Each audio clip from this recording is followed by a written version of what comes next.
I'm Felicity O'Connor. I'm a painter. I paint oil paintings mainly in an abstract style, and I paint Australian landscapes. I think I was born an artist and I was nurtured to be creative. I went to a highly creative school, so I lived in a creative environment. I think about in my early 30s, I realised that as I stood in my art class, I felt the most grounded and in tune with myself compared to any other place in time or experience. I would describe myself as a courageous painter. I'm pretty much willing to push myself out of the way. I don't want to make a pretty or attractive painting. I want to make a real expression.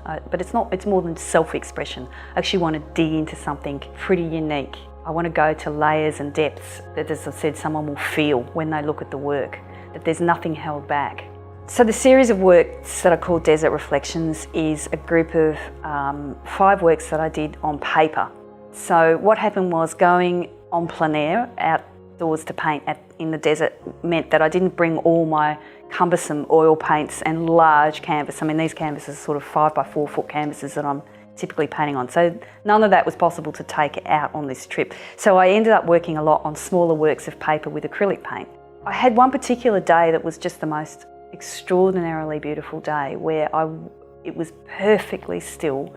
We went up to a trig point on the property out in the desert, so there's just this huge vista of desert, and it literally was, emus and kangaroos just kind of wandering around, and it was so still and so serene. You could literally hear the roos, jumping or scurrying, from a distance, and there was something so serene about that. When I'm painting out in those situations, I sit on the ground.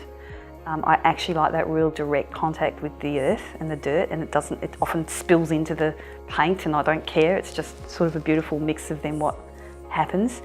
And it was such a beautiful energy that day, that I took my time to kind of look and just absorb, set myself up on the ground.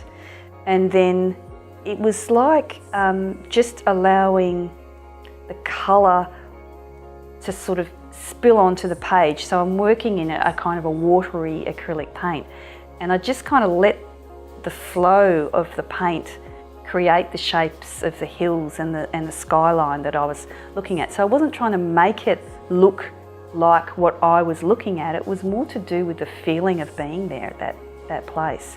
And so it dribbled off the edge and it splashed on with a new bit of colour, and there was space that I would just leave. So some of this isn't what they call local colour. I'm not trying to do exactly the colour I'm looking at. I'm doing the colour that just kind of emotionally picks up something about the experience. And so that's how that series of work, Desert Reflections, were made. And they're really special. They're really special to me, and that whole experience was so special. Yeah.